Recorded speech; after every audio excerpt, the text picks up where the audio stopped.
Hello friends, आज के session में हम बात करेंगे पार्टिकल डायनामिक्स की। We will solve some questions from particle dynamics, correct?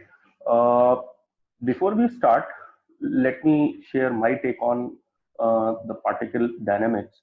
Particle dynamics एक ऐसा चैप्टर है जिसमें हम ये कह सकते हैं कि everybody, if you go and ask any question related to the force motion to anyone, maybe road पे चलते हुए हम किसी से पूछें, he will definitely have its own opinion. बाकी शायद यूनिट्स के केस में हम ऐसा नहीं कह सकते हैं, whether it is thermodynamics or electricity magnetism, they'll have the answer like हमें नहीं पता है, बट पार्टिकल डायनामिक्स के केस में ऐसा बिल्कुल भी नहीं है। Correct, everybody has got its own opinion और होना भी चाहिए। ओपिनियन होगी then only it will be right or wrong, correct? And then second thing, the particle dynamics is that chapter जिसमें हम अपना फिजिक्स में विजुअलाइजेशन करना शुरू कर पाते हैं, because it's very easy to look at the things, to observe the things, correct, in case of the particle dynamics, right? तो आप इन शॉर्ट कह सकते हैं पार्टिकल डायनामिक्स ऐसा चैप्टर है जिसमें हम फिजिक्स को थोड़ा सा पसंद करना शुरू करते हैं, लाइक करना शुरू करते हैं, because it's easy to see the physics in particle dynamics, correct? So let's start our today's session. Our first question is, हमसे कहता है एक कार है जो कि हॉरिजॉन्टल सरफेस पे मूव करता है और उससे एक स्ट्रिंग बंधा हुआ है, and that string goes to a pulley and then wrap around another pulley and fix to this pulley as shown in the figure. And उस हैंगिंग पुली से हमारे पास एक ब्लॉक बी और हैंग कर रहा है, करेक्ट? हमें निकालना है कि यदि ये कार कुछ वी ए वेलोसिटी से मूव करता है, then with what velocity this vb goes up, isn't it? So now क्या करना चाहिए ऐसे क्वेश्चंस में? सी, पार्टिकल डायनामिक्स में यदि हम क्लासिफाई करें क्वेश्चंस को, तो broadly we can classify the questions on the three various, you can say the categories. The one, the constraint motion, and the second, the frictional force, and the third, dynamics of the circular motion, correct? Constraint motion के case में, as the name itself suggests, that one body is constrained to move along with the other body, correct? तो यहाँ पे हम कह सकते हैं that block B is constrained to move with car A, correct? तो क्या कर सकते हैं हम यहाँ पे ऐसे क्वेश्चंस में? we have multiple methods, correct? हमारे पास कई सारे मेथड्स हैं। हम यहाँ पे यूज करते हैं simple one, the fundamental one, which is कि string inextensible है, करेक्ट? स्ट्रिंग इनएक्सटेंसिबल है, मतलब स्ट्रिंग की लेंथ ना तो बढ़ सकती है और ना ही घट सकती है, करेक्ट? सो हम क्या करें अब उस केस में? हम यहाँ पे कंसीडर कर सकते हैं कि भाई हमें length of the slant string is already given as L. हमने मान लिया दैट कि this length is Y, so this length will also be Y. Let's suppose हमने कहा ये पुली P1 है and this is pulley P2. So the distance or the length of the string between the pulley P1 and P2 is y, is assumed as y. तो हम कह सकते हैं what? We can say that L plus 2y is equals to constant, correct?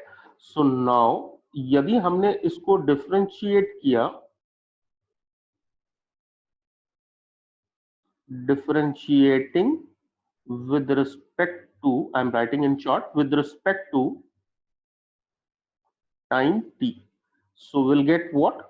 dl by dt plus 2 times dy by dt is equals to 0. Constant का differentiation 0. Correct.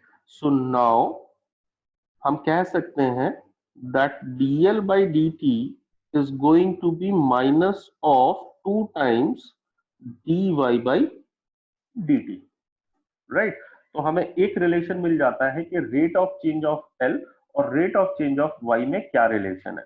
दूसरा हमने यहाँ पे कंसीडर किया एक ज्योमेट्री का कॉन्सेप्ट, विच इज हमें पता है कि कार से जो पास होती हुई हॉरिजॉन्टल लाइन है और उससे ऊपर जो पुली P1 है, इनके बीच का सेपरेशन h दिया हुआ है, which is here, correct. And then the distance of the car from the pulley P1, the horizontal distance, is given as x, and along with that the slant length of the string is given as L, correct।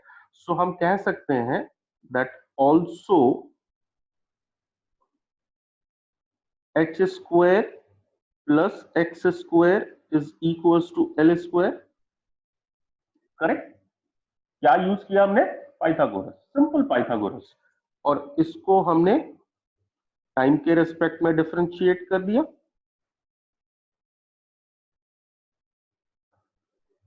Differentiating with respect to t, so h will remain constant.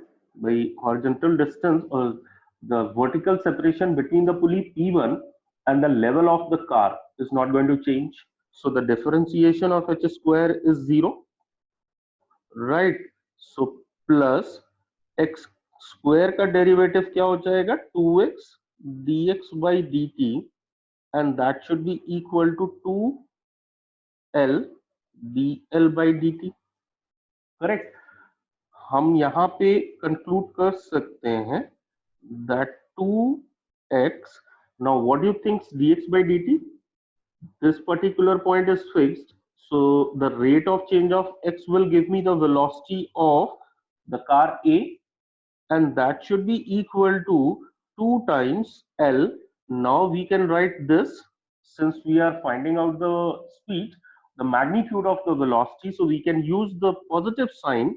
So then what we can do? We can substitute 2 dy by dt. So then 2 and 2 will get cancelled, and dy by dt will be what?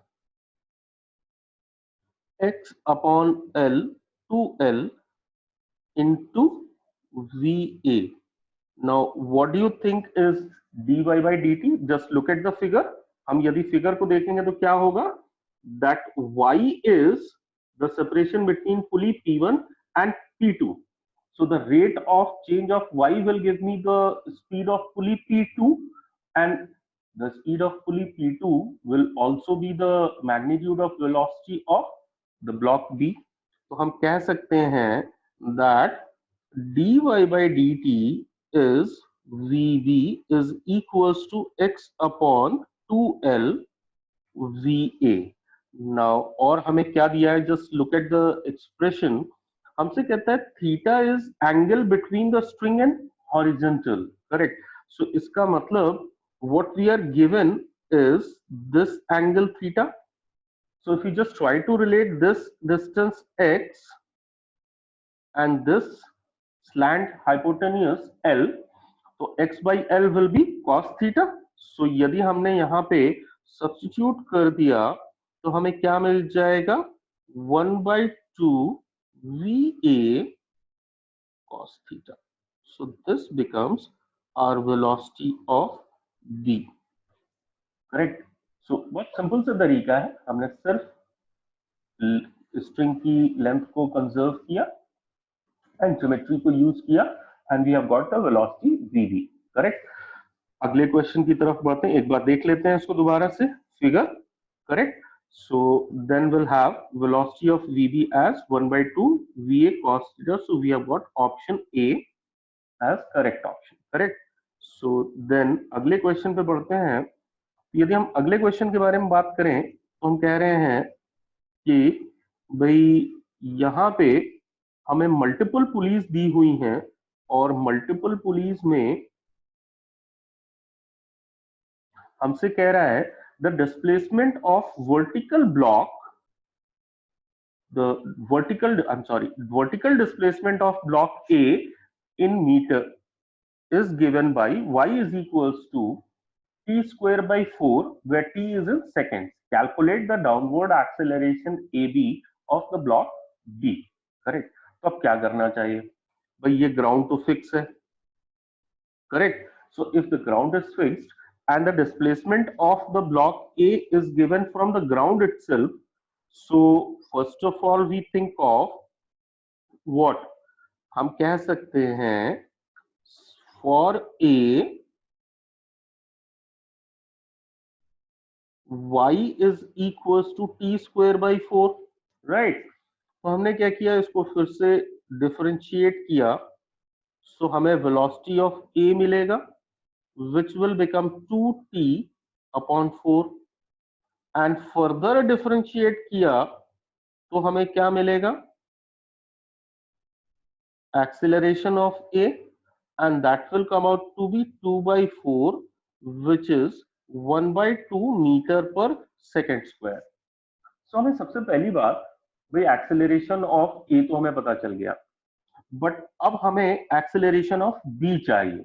Correct. So हमने क्या किया, यहाँ पे सबसे पहले हमने कहा कि भाई इन दोनों के बीच का जो डिस्टेंस है, लेट्स सपोज हमने ये डिस्टेंस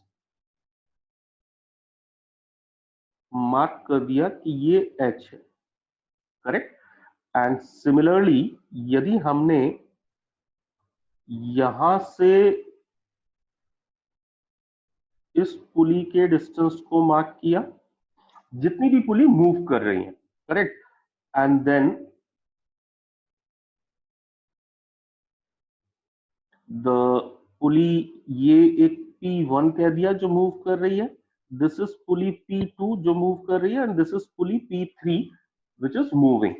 करेक्ट. हमने इसे कह दिया कुछ L1, right. And then we say that pulley P2 का जो डिस्टेंस है वो हमारा हो जाता है कुछ, हमने कहा कि भाई लेट मी ड्रॉ दैट, ये है कुछ L2 distance suppose at any time t. And similarly for pulley P3 ये हमने कहा L3, and the separation of B is YB. Correct. अब हमने स्ट्रिंग को नंबर कर दिया. ठीक है. जो पुली P1 पे जो रैप हो रही है स्ट्रिंग, उसे हमने कह दिया 1, एंड पुली P2 पे जो अराउंड रैप हो रही है उसे हमने कह दिया 2, एंड जो 3 के अराउंड रैप हो रही है उसे हमने कह दिया नंबर 3 स्ट्रिंग. करेक्ट. सो सबसे पहले हमने फॉर स्ट्रिंग 1 लिखा, तो हम क्या कह सकते हैं भाई, स्ट्रिंग 1 के लिए जो लेंथ होगी वो L1 लेंथ हो जाएगी left side of P1.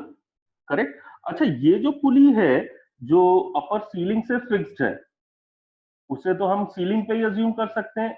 It is a particle dynamics, so we can always assume fixed bodies as a particle size and even moving bodies also. So if we assume this pulley at the ceiling itself, so on the right side of the pulley P1, the length will again be L1, correct? And on the other side, or the string length connected to the center to the pulley P2 is nothing but L2. तो हम यहाँ पे string 1 की length को क्या कह सकते हैं, just check, we can say L1 plus L1, so that becomes 2L1 plus L2 is equals to constant, right? बहुत सिंपल सा मेथड है, ज्यादा हम कुछ नहीं कर रहे हैं, बस केवल स्ट्रिंग की लेंथ को कांस्टेंट करना है, डिफरेंशिएट करना है. करेक्ट. सो हमने कहा differentiating twice, so this is differentiating twice again with respect to time t, right. तो हमने यहाँ पे डिफरेंशिएट किया तो क्या मिलेगा हमको, 2 times d square L1 dt square plus d square L2 upon dt square is equal to 0। इसे हमने कह दिया 1, करेक्ट। नाउ यदि हमने स्ट्रिंग 2 लिया, the string 2 is what, string 2 को जरा चेक करते हैं, विच इज दिस, ये लेंथ हो गई स्ट्रिंग 2, राइट। सो हमने स्ट्रिंग 2 को चेक किया, सो स्ट्रिंग 2, राइट। तो हमारी ये लेंथ हो जाएगी कितनी, टोटल h जो होगा, उस h में से मैं पुली P2 के सेंटर तक का डिस्टेंस कट माइनस कर देता हूं, correct. So that will B h minus L2, right. And now यदि हमने h माइनस L2 के साथ द अदर साइड यदि हमने स्ट्रिंग की लेंथ ली तो वो क्या हो जाएगी, that will be L3 minus L2, भाई ये टोटल लेंथ माइनस ये टोटल लेंथ, P3 और P2 पुली के बीच का डिस्टेंस हो जाएगा, that will be L3 minus L2। So then we add L3 minus L2 and this is also constant. फिर से हमने सेम काम किया, which is by differentiating with respect to time t twice, right। तो हमें क्या मिल जाएगा, जरा सा बताएं मेरे को, चेक साइमल्टेनियसली करते जा सकते हैं। So it will be minus का d square L2 upon dt square plus का d square L3 upon dt square minus का d square L2 upon dt square is equals to 0, correct. So हम कह सकते हैं यहाँ पे d square L3 dt square is 2 times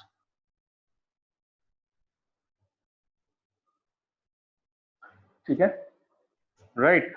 और अब हमने बात की स्ट्रिंग 3 के लिए।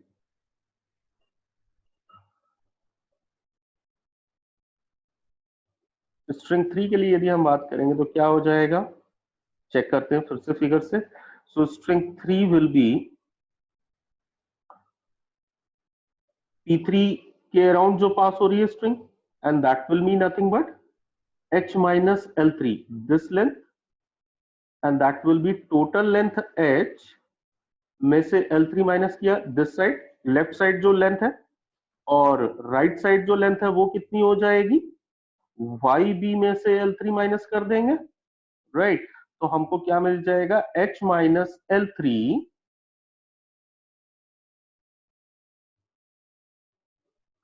Plus YB minus L3, it is L3, एक बार चेक कर लेते हैं, yes. So now that is also equal to constant.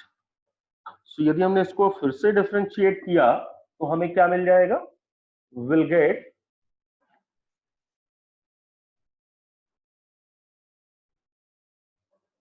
YB को प्लस रखें तो second derivative will be d square YB upon dt square should be equal to 2 times d square L3 upon dt square. This is equation 3। अब उल्टा चलना है, हमें वापस रखते जाते हैं, करेक्ट। तो हमने कहा कि भाई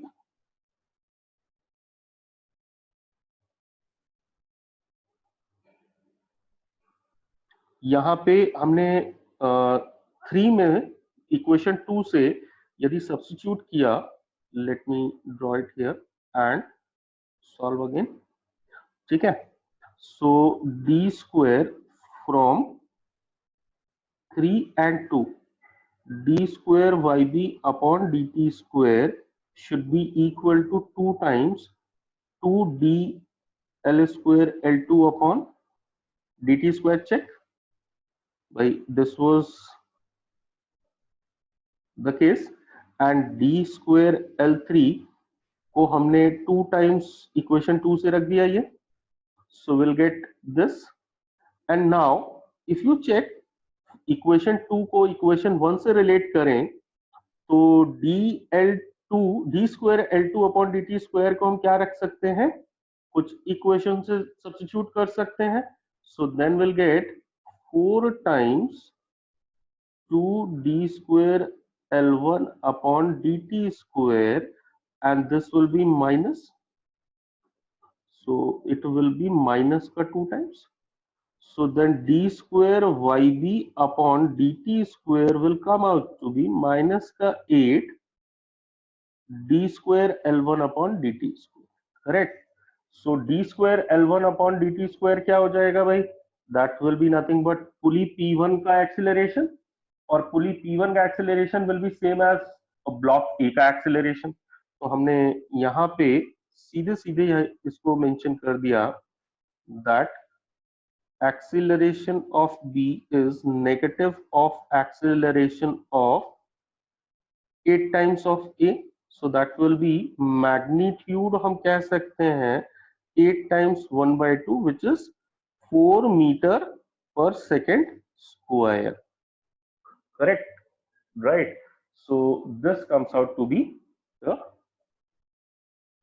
answer 4 meter per second square, which is nothing but C. अगले क्वेश्चन की तरफ चलें, मूव करते हैं. ओके ओके बच्चों, ये है हमारा अगला question, which is question number 3. वैसे मैं आपको एक और चीज बताना चाहूंगा.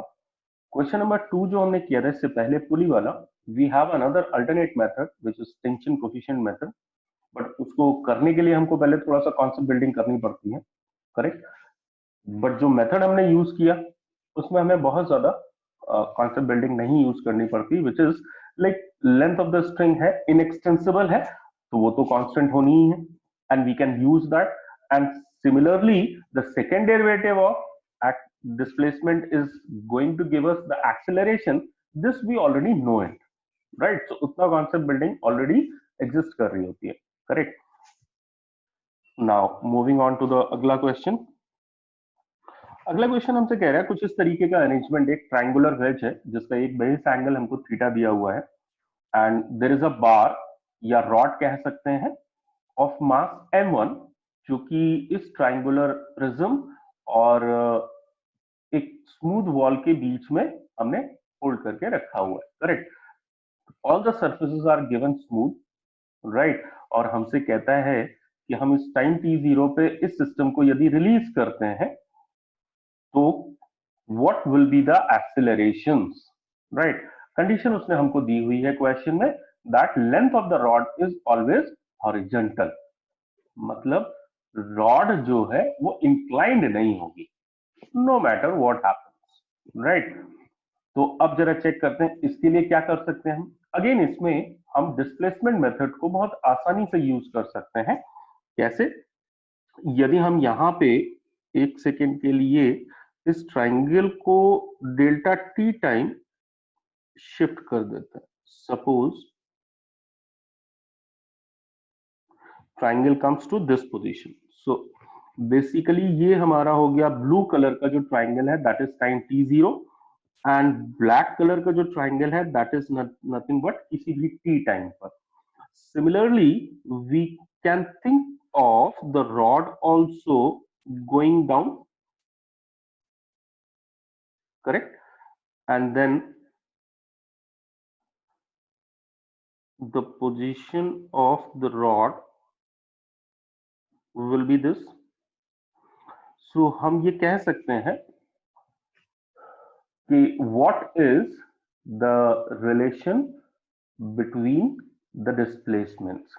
See, हमको ये पता है हम ये सब क्यों कर रहे हैं, इसका रीजन भी समझ लेते हैं. हमको ये पता है that system has got two bodies. The one is bar, which is of mass m1, and there is another prism of mass m2, right? So in that case हम free body diagram of m1 and m2 draw करते हैं. So effectively we'll have two equations for the vertical motion of m1 and for horizontal motion of m2, but we can never be sure in this case that acceleration of rod and acceleration of prism same होंगे या half होंगे या what could be the relation. So we need to find out what is the relation between the rod and the prism, right? यदि ऐसा है तो फिर हम डिस्प्लेसमेंट मेथड को यूज करके उसको फाइंड कर सकते हैं. कैसे वो चेक कर लेते हैं, राइट? सो हमने कहा कि टाइम t0 पे जो वेज है वो कुछ राइट साइड शिफ्ट हो गई and then rod has gone down by certain distance. तो हम मान लेते हैं कि भाई ये रॉड कुछ y से नीचे चली गई और वेज कुछ x से राइट में चला गया, करेक्ट? तो अब यदि हम यहाँ पे इसको ड्रॉ करें तो हम क्या कह सकते हैं? Basically if you draw the triangle, so this particular point of the wedge will move horizontally and will come to this point.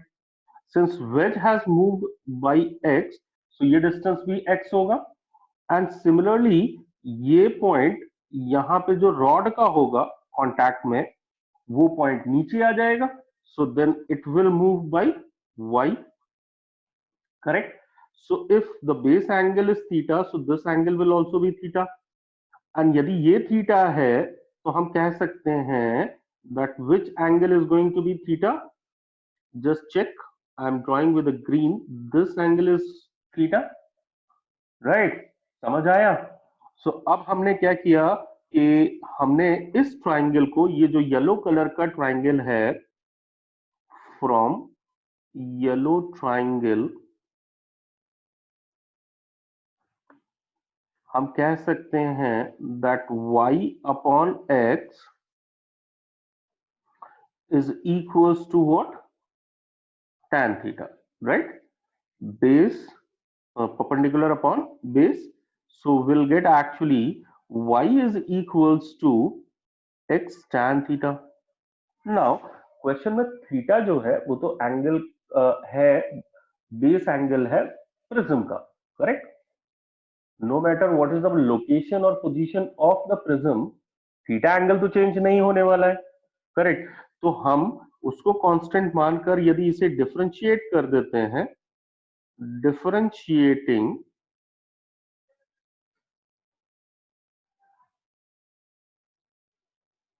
twice, again what? With respect to time, correct? So हमें क्या मिल जाएगा यहाँ पे? Will get d square y second derivative of displacement of bar is equals to second derivative of displacement of prism into tan theta, correct? So what should we say? Second derivative of displacement is acceleration, so this is acceleration of bar should be equal to acceleration of prism into tan theta, right? Now what should we do? अब क्या करें हम? अब free body diagram बना लेते हैं, correct? So यदि मैंने फ्री बॉडी डायग्राम बनाया, so free body diagram which is FBD of M1, तो क्या होगा जरा सा चेक करें, राइट? सो हम कह सकते हैं M1 का फ्री बॉडी डायग्राम में ग्रेविटी फोर्स M1G कुछ नीचे आ जाएगा, करेक्ट? और एक वॉल से normal reaction towards right, and यहाँ पे एक normal reaction at the contact हमने C ले लिया, right, between the rod and the ways. बड़ा क्लियर? अब यदि ये NC है तो मेरे को कंपोनेंट्स करने पड़ेंगे. Looking at the free body diagram, the forces and the rod is also accelerating down with AB, correct? So हमने क्या किया, यहाँ पे एंगल चेक किया. रॉड फिगर में यदि मैं ड्रॉ करूं तो फिगर में नॉर्मल रिएक्शन कुछ ऐसे होगी और ये वर्टिकल लाइन है. सो यदि बेस एंगल थीटा है तो वर्टेक्स वाला एंगल क्या हो जाएगा? राइट एंगल ट्राइंगल में 90 माइनस थीटा, करेक्ट? तो हमारा जो नॉर्मल रिएक्शन का वर्टिकल के साथ एंगल होगा वो क्या हो जाएगा? कुछ थीटा, राइट? सो हमारा नॉर्मल रिएक्शन, नॉर्मल फोर्स का वर्टिकल के साथ हो गया एंगल थीटा. तो हमने नॉर्मल रिएक्शन के कंपोनेंट किए तो हमें मिल जाएगा NC cos theta vertical component और हॉरिजॉन्टल कंपोनेंट मिल जाएगा एनसी साइन थीटा। करेक्ट। सो एनसी को हम फॉर अ मोमेंट रिमूव भी करके सोच सकते हैं। एक्सेलरेशन डाउनवर्ड है तो हॉरिजॉन्टल डायरेक्शन में फोर्सेस बैलेंस होने चाहिए, तो हम क्या लिख सकते हैं, NW should be equal to NC sin theta. Now what about the vertical line के along? So that will be M1G minus NC cos theta should be equal to M1 times acceleration of bar. Fext is equals to M in it, right? So that is our equation 1. अब बात करते हैं FBD of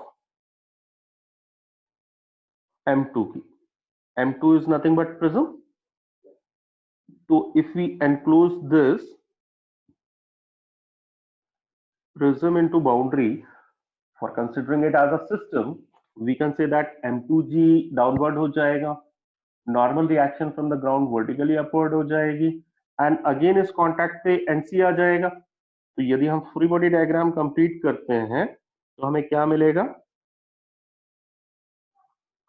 this will B M2G, ये हो जाएगा हमारा normal reaction at the contact between bar and the prism. So ये angle हमारा हो जाएगा थीटा, वर्टिकल से था थीटा। करेक्ट। नाउ इसके साथ साथ नॉर्मल रिएक्शन फ्रॉम ग्राउंड, और एक्सेलरेशन किधर है इसका, horizontally towards right. So this is acceleration of prism. वापस से हमने कंपोनेंट किए नॉर्मल रिएक्शन के, तो हम क्या कह सकते हैं भाई, this will become NC sine हो जाएगा, गलती कर रहा हूं मैं, राइट। सो ये हो जाएगा NC sine theta. So this will be the downward component which is NC cos theta. Again NC को हम रिमूव करके सोच सकते हैं। सो यहाँ पे इक्वेशन क्या हो जाएगी भाई, यहाँ पे हो जाएगी NG normal reaction from the ground should be equal to NC cos theta plus gravity force of M2, right? And then NC sin theta alone will provide the acceleration to prism, right? Am I clear? और तो कोई force है नहीं, right? Horizontal direction में, and of course if you look at the figure, so because of the push from the rod, that wedge or the prism is going to move towards right, right? If we check, so now अब हमारी equation हमारे सामने है, right, और हमको बस केवल solve करना है। करेक्ट। तो सबसे पहले हम ऑप्शंस भी देख लेते हैं हम, ठीक है। यदि हम ऑप्शंस देखते हैं, so we have got accelerations check, दो ऑप्शंस हमको एक्सीलरेशन ऑफ M1 के दिए हुए हैं एंड दो ऑप्शन हमको एक्सीलरेशन ऑफ M2 के दिए हुए हैं। सो इन दैट केस यहाँ पे हमारे पास इन दो में से एक सही हो सकता है, ए और बी में से, और एक सी और डी में से सही हो सकता है। करेक्ट। सो अब क्या किया जाए, दोनों के एक्सीलरेशन निकालना पड़ेगा, और हमको ये क्लैरिटी मिल गई कि इस क्वेश्चन में एक से ज्यादा ऑप्शंस करेक्ट हो सकते हैं, राइट। तो हमने यहाँ पे दोनों के लिए ट्राई किया। सो सबसे पहले तो हमने ए बी को एपी टैन थीटा रख दिया। तो हम यदि यहाँ पे इक्वेशन, अब सॉल्विंग वाला जो पार्ट है मैं वो ग्रीन से लिख दे रहा हूँ, या लेट सपोज ब्लैक से ले लेते हैं। सो this will become M1G minus NC cos theta should be equal to M1 AP tan theta। Correct. NC तो हमें नहीं चाहिए, NC तो हमारे काम का नहीं है, तो हम उसको रिमूव करने की सोचते हैं। बट यहाँ पे coefficient of NC is sine theta, यहाँ पे NC का कोफिशिएंट cos थीटा है इक्वेशन 1 में। तो हमने दोनों को क्रॉस मल्टीप्लाई किया, विच मीन्स इक्वेशन 1 को हमने साइन थीटा से और इक्वेशन 2 को हमने cos थीटा से मल्टीप्लाई करके ऐड कर दिया। करेक्ट। तो NC sin theta cos theta will get cancelled, so we'll get M1G sin theta should be equal to what, M1 AP tan theta plus M2 AP cos theta. Am I correct? Solve करना है हमको, सो solve कर लेते हैं, ठीक है। सो m1 तो cancel हो गया भाई, नहीं, एक m2 है तो कैंसिल नहीं होगा of course. So this will be m1g sin theta should be equal to ap। यदि मैं कॉमन ले लेता हूं तो यहाँ पे हम एक sin थीटा मिस कर गए, राइट। सो उसको लिख लेते हैं, there is sin theta plus, so ap यदि मैंने कॉमन लिया सो दिस विल बिकम m1, और cos भी कॉमन ले लेते हैं, so this is let's say ap cos theta, and ये क्या बन जाएगा भाई, m1 tan square theta plus m2। And if you look at the option तो हमें m2 अपॉन m1 ईटा दिया हुआ है ऑप्शन में, सो हम उसको भी निकाल लेते हैं। सो that will become m1 ap cos theta and this will become tan square plus m2 upon m1, और m1 दोनों साइड कैंसिल हो गया भाई, राइट। और हमें AP निकालना है, तो हमने AP निकालने के लिए साइन थीटा को कॉस थीटा से डिवाइड करेंगे तो ये अगेन tan थीटा आ गया, divided by tan square theta plus ये हमारा हो गया ईटा, करेक्ट। तो ये तो आ गया एक्सेलरेशन। अब जरा देख लेते हैं यहाँ पे क्या सही क्या गलत है।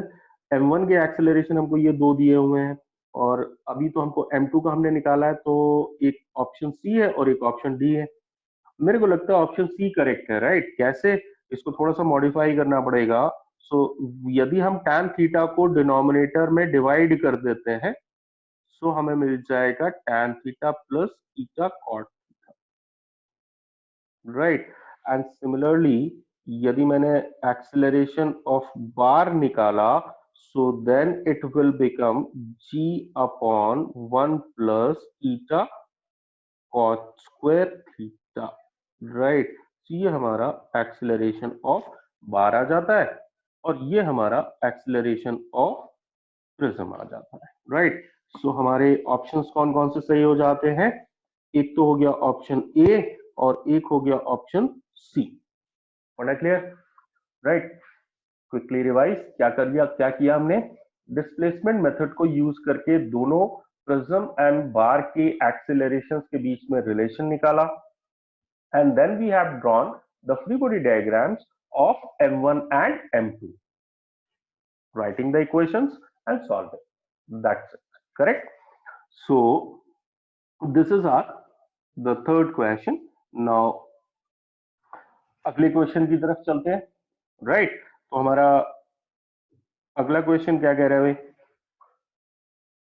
फ्रिक्शन कोफिशिएंट है, एक आदमी है जो कि एक प्लैंक पे खड़ा हुआ है, and that plank is connected to a man through a string which is passing over the three pulleys as shown in the figure, और हमसे पूछ रहा है भाई man applies the maximum possible force on the string and the system remains at rest।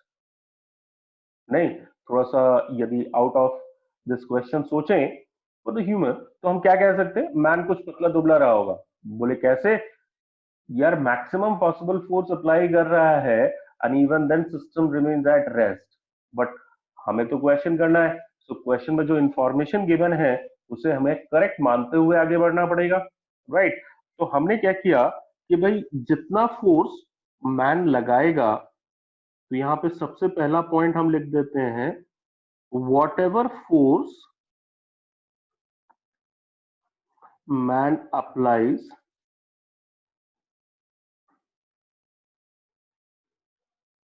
on a string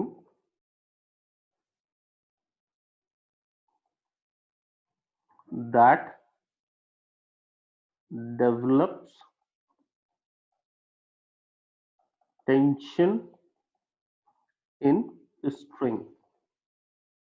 सो हम यहाँ पे कह सकते हैं इस केस में कि जो फोर्स मैन ने लगाया है वो टेंशन टी के बराबर होना चाहिए, करेक्ट। सो ये हो जाएगा हमारा टेंशन टी के बराबर। करेक्ट। अब हमने क्या किया, हमने यहां पे मैन और इस प्लैंक को, जो कि हॉरिजॉन्टल प्लैंक है, इसको हमने एक सिस्टम मान लिया। ठीक, क्यों मान लिया, कैसे मान लिया भाई, दोनों के दोनों रेस्ट पे रहते हैं, so we can treat it as a single body because there is no relative change in positions of man and the plank। तो हमने यदि इन दोनों को फ्री बॉडी डायग्राम सिस्टम मान के फ्री बॉडी डायग्राम ड्रॉ किया, so the FBD of man plus plank क्या हो जाएगा, जरा बताएं सोच के parallelly. So this will go like, सबसे पहले 2 mg का फोर्स डाउनवर्ड हो जाएगा, भाई सिस्टम का टोटल मास 2m हो गया है। देन देर इज एक स्ट्रिंग जो कि प्लैंक से कनेक्टेड है इस पॉइंट पे, तो वहां पे टेंशन टी आ गया। Then between plank and the floor we are given friction, the friction coefficient between the plank and the floor is mu. Correct. So that will also cause the friction, तो हमने friction भी draw कर दिया। अच्छा, अब सोचने वाली बात ये है that tension is trying to pull that plank in forward direction, whereas friction is trying to bring that plank at rest. Man applies the maximum force, so that way is going to develop the maximum tension. So that maximum tension should be equal to the limiting friction. So हम ये कह सकते हैं that this has to be Fs max, and then there is a normal reaction from the ground on the plank, and साथ ही साथ there is a tension T upward. Correct, system rest पे रहता है, सो फोर्सेस बैलेंस होने चाहिए। सो हम कह सकते हैं that n plus T should be equal to 2 mg, right. And इसके साथ साथ हम टी को कह सकते हैं Fs max के बराबर। So then this will be Fs max is mu into n। अच्छा, ये एक बहुत ही गंदी आदत होती है हम सब की, मेरी भी थी जब मैं आपके बराबर था, कि हम फ्रिक्शन को सीधे सीधे लिमिटिंग फ्रिक्शन को बिना सोचे समझे म्यू एम जी लिख देते हैं, राइट। ध्यान देना है, म्यू एम जी नहीं है, लिमिटिंग फ्रिक्शन क्या होता है, म्यू इंटू एन, राइट। हमेशा याद रखें फिजिक्स में it is the definitions which are the key to the question. जो डेफिनेशन फिजिक्स ने बताई है वो यदि मेरे दिमाग में है, then it is easier for me to crack the question. Correct.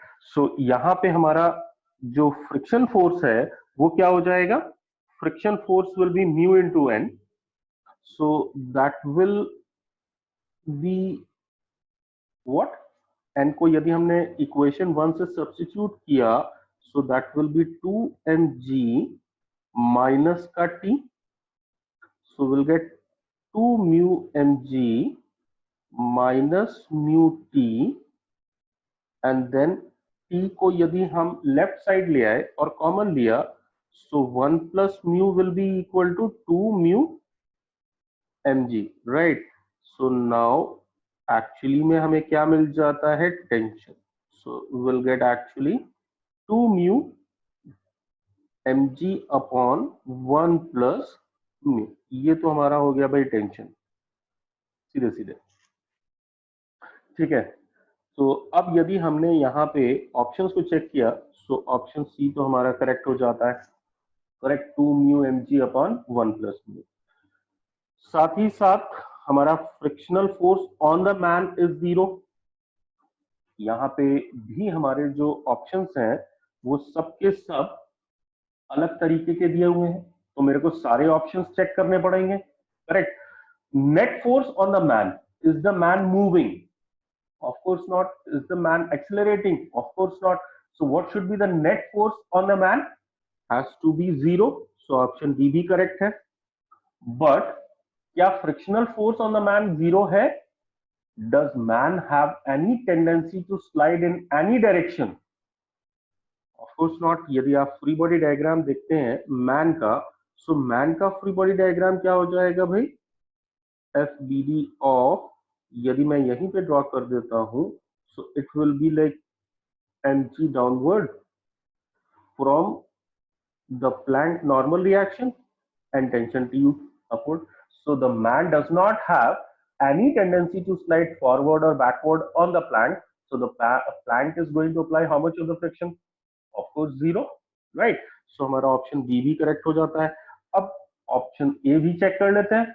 हमारी टेंशन तो आ गई थी 2 mu M G upon 1 plus mu, but हमें पता है कि भाई फ्रिक्शन कितना हो जाएगा. यदि हम यहाँ पे इस इक्वेशन से चेक करें तो हम कह सकते हैं कि भाई टेंशन और F S max limiting friction दोनों ही बराबर है, राइट? सो हमारा टेंशन के बराबर ही फ्रिक्शन भी होगा, तो ऑप्शन ए भी करेक्ट हो गया. इसका मतलब इस क्वेश्चन में हमारे सारे ऑप्शंस करेक्ट है. हमेशा ध्यान देना बच्चों, ऐसा हो सकता है कि क्वेश्चन में हमें इंस्ट्रक्शंस ना गिवन हो more than one option correct की, वैसे मोस्ट ऑफ द टाइम होती है, बट एक साल ऐसा भी हुआ है when there was no instructions, right, in JEE. तो फिर हमें ये समझना होगा कि क्वेश्चन में मोर देन वन करेक्ट कैसे हम चेक करें. यदि ऑप्शंस डिफरेंट डिफरेंट टाइप के हैं, each option is talking about some different fact about the question, then we must say that more than one may be correct. So this is the question where all four options are correct. आगे बढ़ते हैं हम.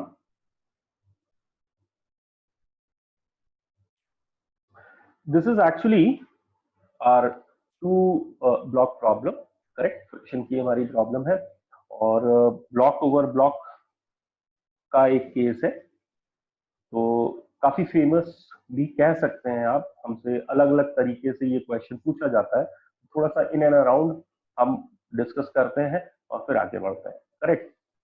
हमसे कह रहा है कि भाई block A is placed over a block B and block A is subjected to a force of 2t. तो हम पहले तो डेटा मेंशन कर लेते हैं, which is mass of A is given as 2 kg, mass of B is given as 4 kg, correct, right? And friction coefficient हमको दिया हुआ है 1/2, that is between, okay, मैं पूरा लिख देता हूं, between A and B, right? And there is no friction between B and the ground, correct? तो क्या होगा? ठीक है भाई, ए और बी के बीच में फ्रिक्शन है, मतलब there is a interlocking of the groups as you have learn the friction, right? So as soon as we apply the force on A and that force is also time varying, मतलब जैसे जैसे time बढ़ेगा वैसे वैसे force बढ़ेगा. तो initially जब time की वैल्यू जीरो है या बहुत कम है तो फोर्स की वैल्यू बहुत कम होगी, करेक्ट? और यदि फोर्स की वैल्यू बहुत कम है तो वो लिमिटिंग फ्रिक्शन को ओवरकम ना करे, नहीं कर पाएगा, तो उस केस में हम ये कह सकते हैं कि ए और बी ये दोनों एक साथ चलेंगे, करेक्ट? और जैसे जैसे टाइम बढ़ेगा ऐसा हो सकता है कि ये सेपरेट हो जाए. सो हमारा केस वन क्या है? Both accelerates together. And case two हमारा क्या हो सकता है? Both accelerates separately, right? So हम वन बाय वन दोनों को एनालाइज कर लेते हैं. केस वन, यदि हमारा ये सिस्टम एक साथ एक्सेलरेट कर रहा है तो हम यहाँ पे सबसे पहले F B D of A plus B draw कर सकते हैं, करेक्ट? सो यदि हमने F B D of A plus B draw किया तो हमें क्या मिलेगा? Will get actually that 6g का force by 6 kg is the mass, सो ये हो जाता है 6g का ग्रेविटी फोर्स वर्टिकली डाउनवर्ड, और ग्राउंड से नॉर्मल रिएक्शन ऊपर, and there is a force F is equals to 2t, and the system is moving towards right with some acceleration a. So हम कह सकते हैं भाई ng should be equal to 6g, and F is equals to 2t, that should be equal to what? 6 into a. So हमें acceleration यहाँ पे मिल जाता है 1/3 टाइम्स t. मतलब क्या हुआ कि जैसे जैसे ये टाइम बढ़ेगा वैसे वैसे सिस्टम का एक्सेलरेशन भी बढ़ेगा। लेकिन सोचने वाली बात ये है, हमने तो फोर्स ए पे लगाया था, करेक्ट? तो फिर बी एक्सेलरेट कैसे कर रहा है, कौन करा रहा है? It is nothing but the friction, right? The frictional force between A and B is accelerating the block B. So now what should be done? Frictional force has got its limiting value, तो हमें B के लिए सोचना पड़ेगा कि B कब तक A के साथ एक्सेलरेट हो सकता है। तो हमने उसके लिए यहां पे FBD ऑफ BB ड्रॉ कर लिया, correct? So FBD of B क्या हो जाएगा भाई? It will be nothing but, draw कर लेते हैं, इट विल बी 4g का फोर्स नीचे, ग्रेविटी फोर्स, एंड देन भाई ग्राउंड से नॉर्मल रिएक्शन तो सीधे ng आ जाएगा, but there will be a normal reaction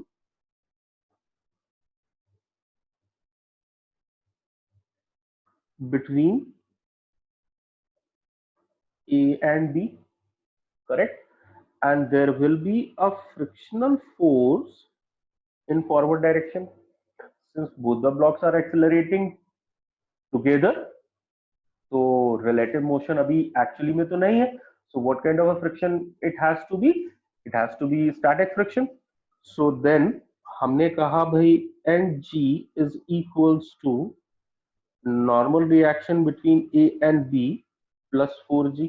एक बार चेक कर सकते हैं, ब्लॉक B का free body diagram, between B and the ground normal reaction upward, that is applied. Between A and B there is a normal reaction downward, that is applied.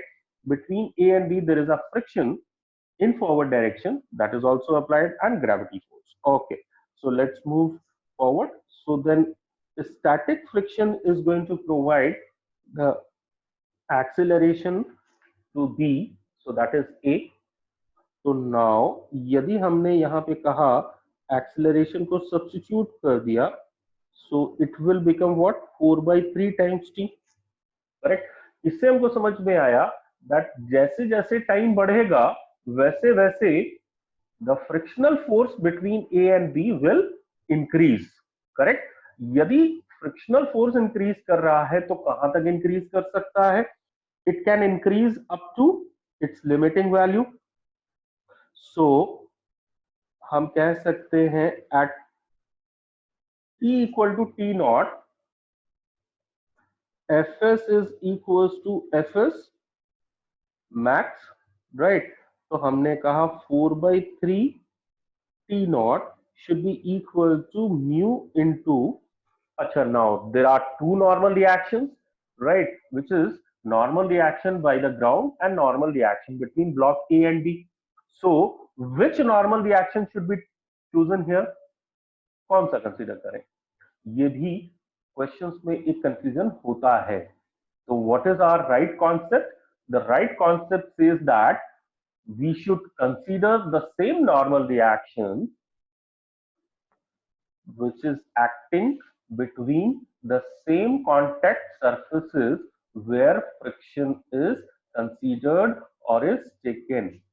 So where friction is applied? Between A and B. So now which normal reaction should be there? Normal reaction between A and B. So then it becomes normal reaction between A and B. So then it will be 1/2 into 2g। भाई block ए का मास 2 kg है और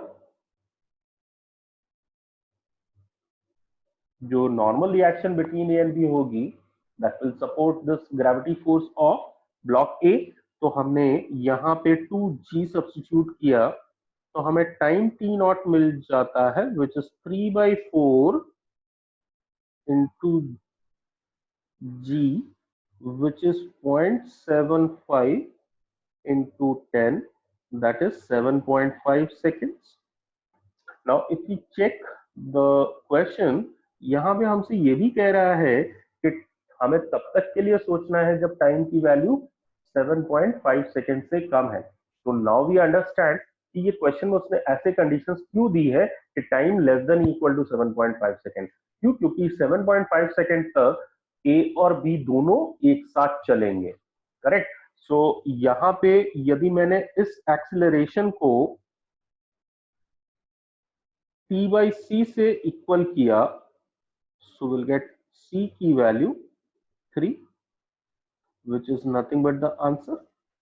correct. So हमें answer मिल जाता है which is कि acceleration यदि of a which is moving together with b has got acceleration t by c, तो c की वैल्यू 3 हो जाएगी।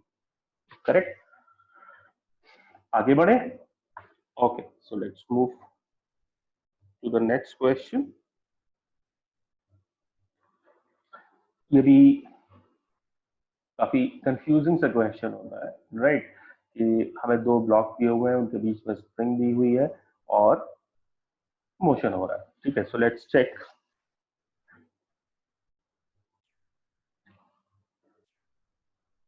राइट, ये भी क्वेश्चन हम यदि ट्राई करें तो प्राइमा फेसी हमारा इंप्रेशन क्या होता है? Because as I told you कि पार्टिकल डायनामिक्स में मतलब everybody has got opinion and बस इसी से एसोसिएटेड पॉइंट है, हम बहुत जल्दी ओपिनियन बनाते हैं। करेक्ट। जरा चेक करते हैं इंस्टेंटली। यदि मैं देखता हूं तो मेरे से कह रहा है two blocks of masses m1 and m2 are connected with a massless unstretched spring and placed over a plank moving with acceleration a as shown in figure.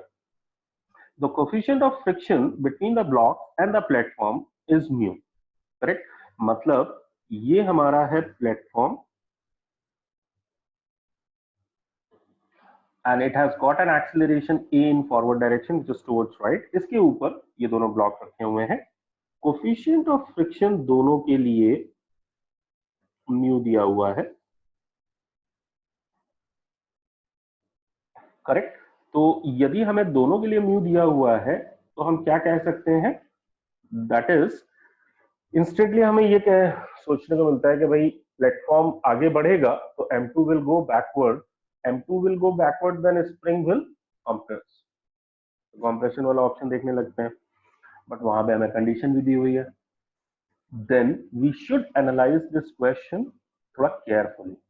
Correct, क्योंकि ऑप्शंस काफी डिफरेंट टाइप्स भी हैं। Correct, और condition के साथ है। Correct. तो हमें क्या करना चाहिए? पहले पॉसिबल केस सोचने चाहिए। क्या पॉसिबल केस हो सकते हैं? केस 1 यदि हम सोचें तो हम कह सकते हैं m1 and m2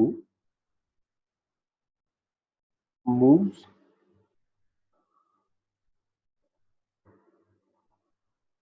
with platform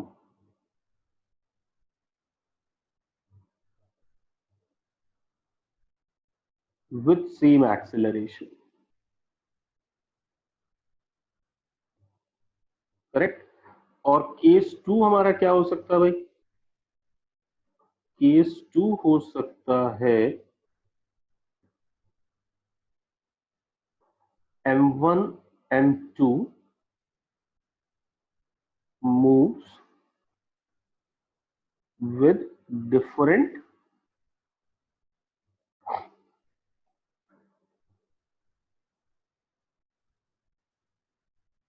acceleration. अच्छा, डिफरेंट एक्सीलरेशन का अपने आप में यहाँ पे दो अलग अलग मतलब हो सकते हैं। पहला, प्लेटफॉर्म ए से, M2 A0 से और M1 A0 से। दूसरा प्लेटफॉर्म ए से, M2 A2 से और M1 A1 से। ठीक है, तो जरा चेक करते हैं। केस 1 में यदि ये दोनों प्लेटफॉर्म के साथ एक्सेलरेट कर रहे हैं तो नेचुरली हम कह सकते हैं कि नो compression and expansion, राइट? क्यों होगा ऐसा? क्योंकि भाई M1 M2 प्लेटफॉर्म के साथ सेम एक्सेलरेशन से मूव कर रहे हैं, तो और स्प्रिंग तो M1 M2 के बीच में, so there is no relative motion between M1 and M2, so as no relative motion takes place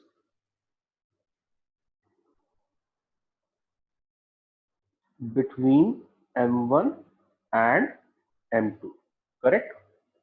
सो हमारा एक्सेलरेशन यदि सेम है, रिलेटिव मोशन नहीं है, रिलेटिव एक्सेलरेशन नहीं है, तो M1 और M2 मूव ही नहीं करेंगे रिलेटिव टू प्लेटफॉर्म, तो नो कंप्रेशन नो एक्सपेंशन हो जाएगा। अब यदि मैंने केस सपोज 2 लिया, ठीक है, सो यदि हम M1 और M2 की FBD सोचते हैं,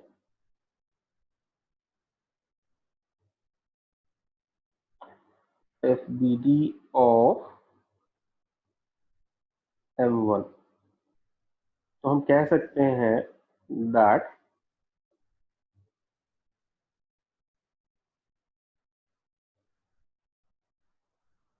M1G upward, N1 upward and static friction forward, या फ्रिक्शनल फोर्स कह सकते हैं अभी हम, राइट? तो अभी जब इनिशियली स्टैटिक फ्रिक्शन होगा तब केस 1 होगा। लिमिटिंग फ्रिक्शन ले लेते हैं, सो लिमिटिंग फ्रिक्शन के केस में हम कहेंगे कि Fs max should provide M1 A1, कुछ एक्सेलरेशन हमने मान लिया, so then it will be mu M1G should be equal to M1 A1, तो हमारा A1 आ जाता है mu ji, correct? Now FBD of M2, ये भी सोच लिया हमने, सो FBD ऑफ M2 हो जाएगा that it is M2G N2, and इस पे भी फ्रिक्शन कुछ फॉरवर्ड, और वो भी लिमिटिंग फ्रिक्शन हो जाता है, तो यदि हमने इसे 1 और 2 कह दिया, so then Fs max 2 will also be equal to M2A2। General case लेके चलते हैं, तो उस केस में हमें A2 भी म्यू जी के बराबर मिल जाएगा। Now just analyse the picture. Initially यदि हम कंसीडर करते हैं कि दोनों साथ चल रहे हैं, सो स्टैटिक फ्रिक्शन लग रहा है between zero and limiting friction, so common acceleration से चल रहे हैं, there is no expansion, there is no compression because there is no relative motion. But यदि मैं अपने इस एक्सेलरेशन ए ऑफ प्लेटफॉर्म को इंक्रीज करता हूं, तो friction will increase, will reach to limiting friction, when it reaches to the limiting friction, again acceleration equal है mu जी, correct? यदि मैं अपने एक्सेलरेशन ए को और बढ़ा भी दूंगा तो भी जो फ्रिक्शन है वो तो kinetic friction mu M1G mu M2G के बराबर होगा, राइट? तो अगेन एक्सेलरेशन म्यू जी के बराबर आएगा, तो हम कह सकते हैं that here also there is no relative motion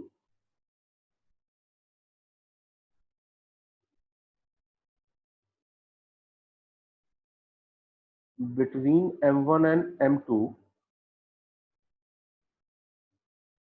so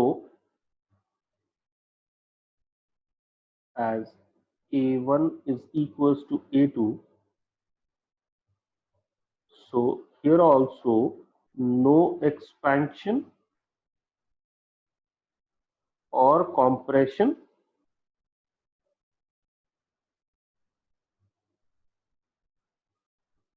occurs, correct.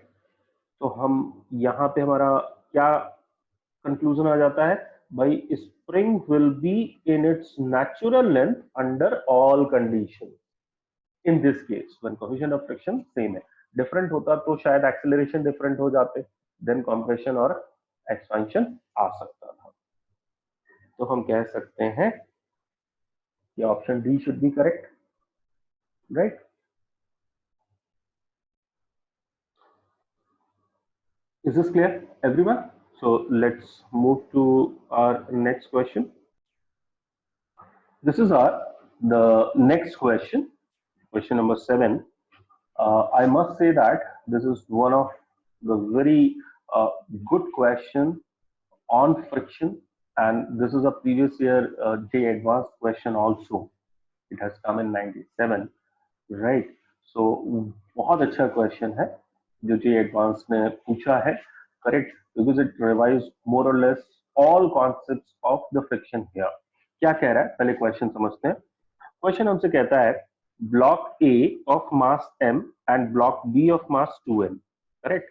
दो ब्लॉक्स हैं ए एंड बी, दोनों के मासेस गिवन है, are placed on fixed triangular wedge by means of a light and inextensible string and a frictionless pulley as shown in the figure, correct, ठीक है। The wedge is inclined at 45 degree to the horizontal on both the sides. The coefficient of friction between block A and the wedge is 2/3. मतलब हम कह सकते हैं कि यहाँ पे म्यू की वैल्यू 2/3 है और यहाँ पे कुछ म्यू की वैल्यू 1/3 है। If the system of A and B is released from the rest, then find. हमें एक्सीलरेशन निकालना है, हमें टेंशन निकालना है और हमें फ्रिक्शनल फोर्स ऑन ए भी निकालना है। Now just by going through this 1, 2 and 3, you should realize why exactly why I was saying that a question पूरा पूरा कॉन्सेप्ट को रिवाइज हमारे करता है। ठीक है, आगे बढ़ते हैं। तो यदि हमें यहाँ पे एक्सेलरेशन निकालना है, सबसे पहले एक्सेलरेशन सोचना है, ठीक है। तो एक्सेलरेशन सोचते हैं तो ए का एक्सेलरेशन होगा किधर, what should be the direction of acceleration of A. If you analyse the picture, right, थोड़ा सा इंट्यूटिवली हम सोचें तो block B has got mass 2m, so that has got 2m का कंपोनेंट, 2mg का component down the incline, since both the sides inclinations are same, correct? So whichever block has higher mass will have higher component of gravity force and will definitely have tendency to move down. तो इस case में जो possibility है accelerate होने की वो B के लिए डाउनवर्ड है, तो हमने B के लिए डाउनवर्ड कह दिया और A के लिए कुछ अपवर्ड कह दिया, एक्सेलरेशन A, करेक्ट। सो हमने अब यहाँ पे फ्री बॉडी डायग्राम बनाया ऑफ लेट्स से ए। तो यदि ए का फ्री बॉडी डायग्राम हमने बनाया और इधर हम बी ले लेते हैं, तो हमारा ए का फ्री बॉडी डायग्राम क्या हो जाएगा, this will B mg, normal reaction Na, tension T।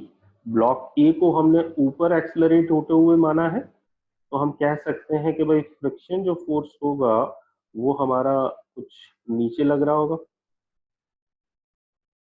Down the incline,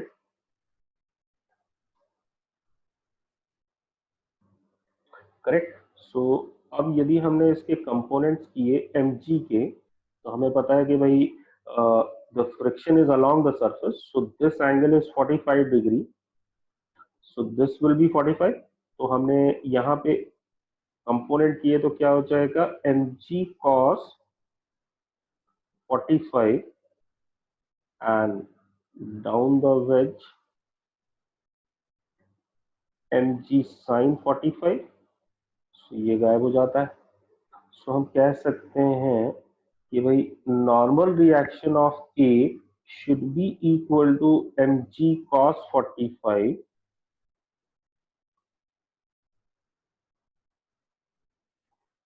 and t minus fa minus mg sin 45 should be equal to m of acceleration. Correct?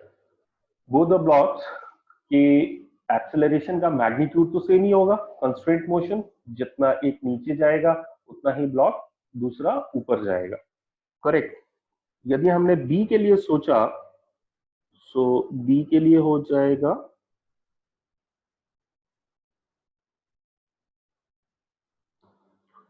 2mg का force vertically downward, normal reaction N V कुछ इस तरीके से, और frictional force on B up the incline और up the wedge. तो वापस से यदि हम कंपोनेंट करेंगे तो हो जाएगा 2mg cos 45। अच्छा, there is one more force which is tension and that is up the wedge and down the wedge. यहाँ पे हो जाएगा 2mg sin 45। ठीक है। अभी तो हमने आंख बंद करके ये अज्यूम किया कि भाई दोनों कुछ एक्सेलरेट कर रहे हैं ए एक्सेलरेशन से, and accordingly we are finding out the acceleration. Correct. So now equation क्या हो जाएंगी भाई, वो भी चेक कर लेते हैं। नॉर्मल रिएक्शन ऑन बी क्या हो जाएगी, 2mg cos 45, perpendicular to the wedge there is no acceleration, so forces balanced होने चाहिए। So 2mg cos 45 and down the incline it has to be 2mg sin 45 minus का t minus का fb should be equal to 2ma। Correct, right. So यदि हमने इसको 1 कहा और इसको 2 कहा और 1 एंड 2 को ऐड कर दिया, suppose 1 plus 2, so then will get what, will actually get t और t cancel, so then it will be 2mg sin 45 minus fb minus fa minus mg sin 45 is equals to 3ma, where 2ma is in equation 2 and ma is in equation 1. Correct. So now if we solve, so this should be what, mg sin 45 minus it has to be mu times nb, mu times na min equal to 3ma। mg sin 45 तो हमने subtract कर दिया। Correct. So what should be now, it has to be mg upon root 2 minus का B block के लिए coefficient of friction क्या हो जाएगा, इसको म्यू बी कह देते हैं भाई, इसको म्यू ए कह देते हैं।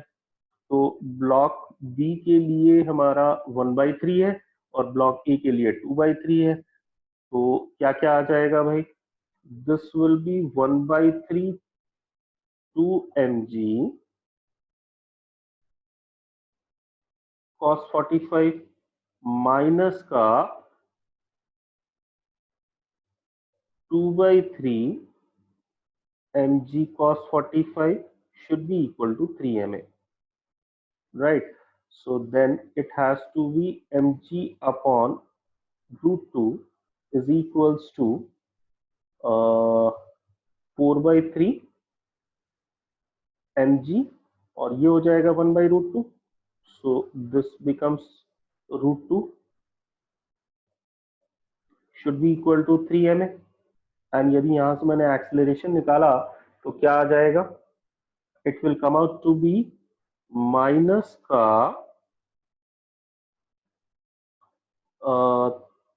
g upon 9√2। करेक्ट। जैसे ही ये एक्सेलरेशन हमको मिला, अब हमारे लिए थोड़ी सी परेशानी बढ़ जाती है, एंड दैट परेशानी इसलिए इंक्रीज हो जाती है, why? Because what we consider in the free body diagrams is nothing but forces and acceleration in their scalar forms. मतलब हम forces और accelerations को उनके मैग्नीट्यूड के फॉर्म में कंसीडर कर रहे होते हैं, लेकिन किसी भी क्वांटिटी का मैग्नीट्यूड नेगेटिव तो हो नहीं सकता। तो अब एक्सेलरेशन नेगेटिव आया है, तो फिर हमें यहाँ पे सोचना पड़ेगा कि इसका मतलब क्या है। सो यदि एक्सेलरेशन नेगेटिव आ जाता है, तो एक यूजुअल जो हमारा इंप्रेशन होता है, अंडरस्टैंडिंग होती है, वो ये होती है कि भाई एक्सेलरेशन अपोजिट डायरेक्शन में होगा। But if you look at the picture, so then क्या A down the wedge move कर सकता है? when 2m mass has got higher gravity force and lesser friction, look at उसका friction coefficient कम है 1/3, correct? That cannot move down the wedge. So क्या A down the wedge move कर सकता है? Of course not. Possibility तो यहाँ पे एक ही थी move करने की, which is block B should accelerate downward. And even if you consider block A का acceleration downward and again draw the free body diagrams, it will come out to be negative, more negative. Right तो सबसे पहली बात, अब इसका मतलब क्या है? तो हमें थोड़ा सा बैक होकर सोचना पड़ेगा, जैसे हम प्रीवियस क्वेश्चंस में कर रहे थे, which is analysing the cases in the given question. तो यहाँ पे क्या क्या पॉसिबिलिटीज है? भाई possibility number 1 is that 2m block should accelerate down the veg. Possibility number 2 is that block A of mass m should accelerate downward, which is not possible. And possibility number 3, that none of the blocks move. Are you getting that? यदि ये दोनों में से कोई भी block move नहीं करेगा, then what should be the acceleration? Acceleration will come out to be 0. तो हम यहां पे कह सकते हैं, since block A can't accelerate down the wedge, right?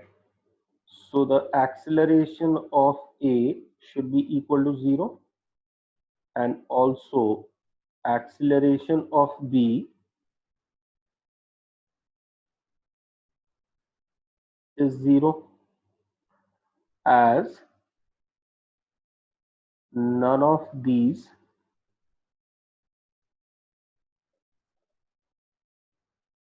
accelerates. But frankly, if I tell you, यदि मैं आपसे स्ट्रेट कहूं, तो क्वेश्चन हमारा थोड़ा सा और ट्रिकी हो गया है, क्योंकि यदि हम यहाँ पे ध्यान से देखें, तो हमसे फ्रिक्शनल फोर्स ऑन ए भी पूछ रहा था। यदि ये एक्सेलरेट कर रहे होते, तो मेरे लिए फ्रिक्शनल फोर्स ऑन ए को निकालना आसान था, which was mu into n. But अब चूंकि एक्सेलरेट नहीं कर रहे हैं, so there is no relative motion, so the kind of friction which is acting there is static friction, correct? And if it is a static friction, तो static friction तो 0 से limiting value के बीच में कहीं पे भी एक्ट कर रहा हो सकता है। तो हमें फिर से एनालाइज करना पड़ेगा, फिर से सोचना पड़ेगा, यदि ये दोनों ब्लॉक रेस्ट पे हैं, डज दिस मीन दैट कि tension in the string is 0? क्या ऐसा हो सकता है? जरा वो एनालाइज करते हैं, ठीक है? सो अगले पेज पे मूव करते हैं। हमारा क्वेश्चन है, कैन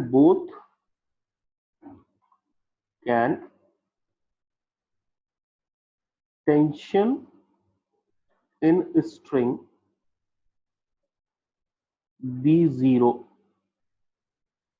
सो यहां पे हमारा कॉन्सेप्ट क्या यूज हो जाता है? बाई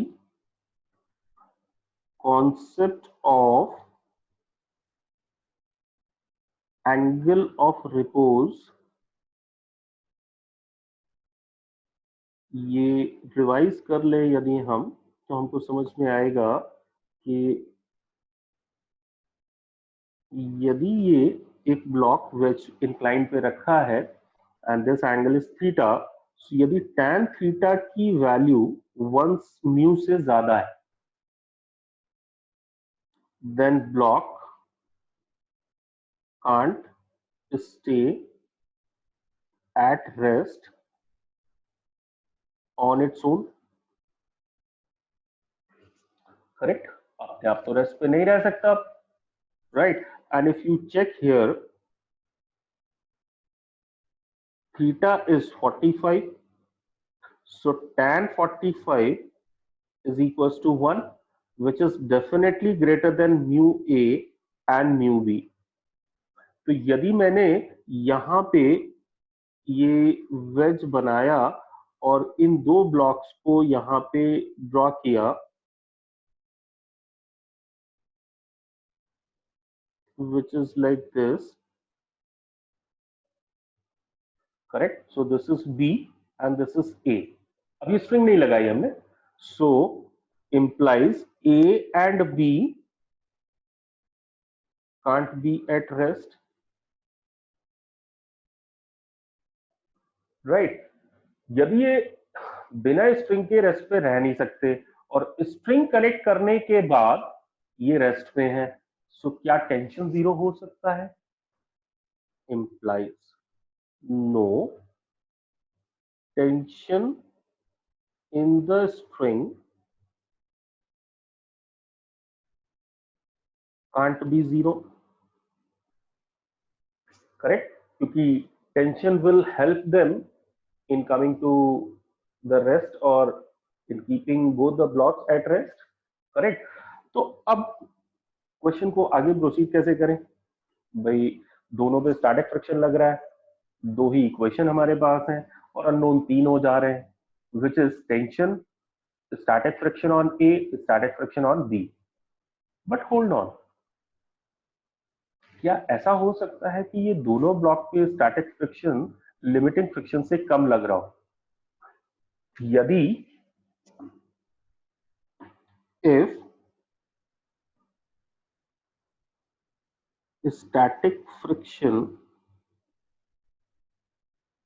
on both blocks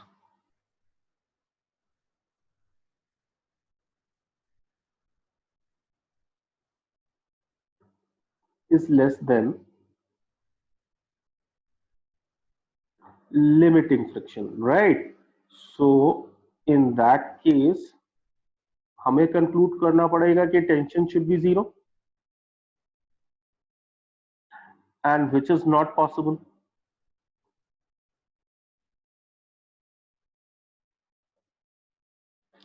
क्योंकि वो तो यही केस हो जाएगा जब ए और बी इंडिविजुअली इंडिपेंडेंटली वेज के सरफेस पे रेस्ट पे हो। ये एंगल 45, करेक्ट? तो ना तो ये रेस्ट पे हो सकता है इस केस में और ना ही ये रेस्ट पे हो सकता है इस केस में, राइट? सो अब दोनों पे स्टैटिक फ्रिक्शन लिमिटिंग फ्रिक्शन नहीं हो सकता। इसका मतलब there has to be one block which has got limiting friction. Now, again from the angle of repose concept itself, if we analyze, तो जब आपका tan थीटा म्यू से कम है तो ब्लॉक तो अपने आप नहीं मूव कर रहा है, बट यदि मैं थीटा को इंक्रीज करूंगा तो सबसे पहले टेंडेंसी ब्लॉक के मूव करने की तब बनेगी जब tan थीटा म्यू के बराबर होगा। So if in the same fashion we think both the sides that हम दोनों साइड एंगल को 0 डिग्री या उससे बहुत कम डिग्री से हम इंक्रीज करते हैं, तो सबसे पहले एंगल ऑफ रिपोज पहुंचेगा ब्लॉक बी के लिए, बिकॉज बी के लिए म्यू की वैल्यू 1/3 है, राइट? यदि बी के लिए म्यू की वैल्यू 1/3 है तो उसके लिए फ्रिक्शन सबसे पहले लिमिटिंग फ्रिक्शन पे पहुंचेगा, correct? And after that the block B will have a tendency to slide down, which will be stopped by tension itself. Now tension as soon as will develop, so that will try to pull block A up, and accordingly the friction will come into the play on A and will keep the block A at rest. So अब हमारा picture थोड़ा सा clear होता है, which is इसका मतलब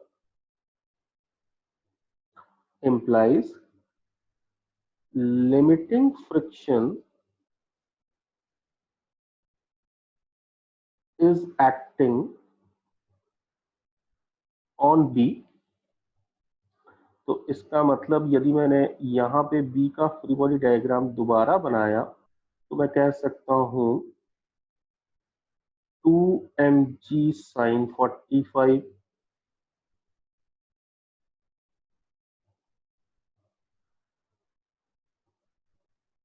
and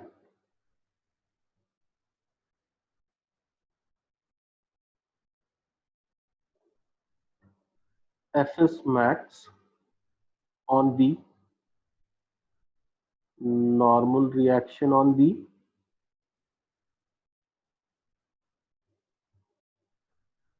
two mg cos 45 and tension T. Correct, ये कुछ फ्री बॉडी डायग्राम होगा बी के लिए, तो हम कह सकते हैं that T plus Fs max on B should be equal to 2mg sin 45 and then it will be T plus mu B into n and B actually. और यदि मैं वैल्यू रख देता हूं तो क्या आ जाएगा, it will come out to be 1/3 2mg cos 45 is equals to 2mg sin 45. So actually में ये हमको बताएगा कि स्ट्रिंग में टेंशन कितना होना चाहिए, करेक्ट. सो यदि हम यहाँ पे ध्यान से देखें, so this will come out to be 2mg upon √2 minus 2mg upon 3√2, correct. So हमारा टेंशन आ जाता है 4mg अपॉन 3√2, करेक्ट. अब यदि टेंशन पता लग गया तो हमें फ्रिक्शन निकालना पड़ेगा अब, which is FBD of A. सो यदि A का FBD बनाया तो हमें क्या मिलेगा, this is A mg cos 45 NA,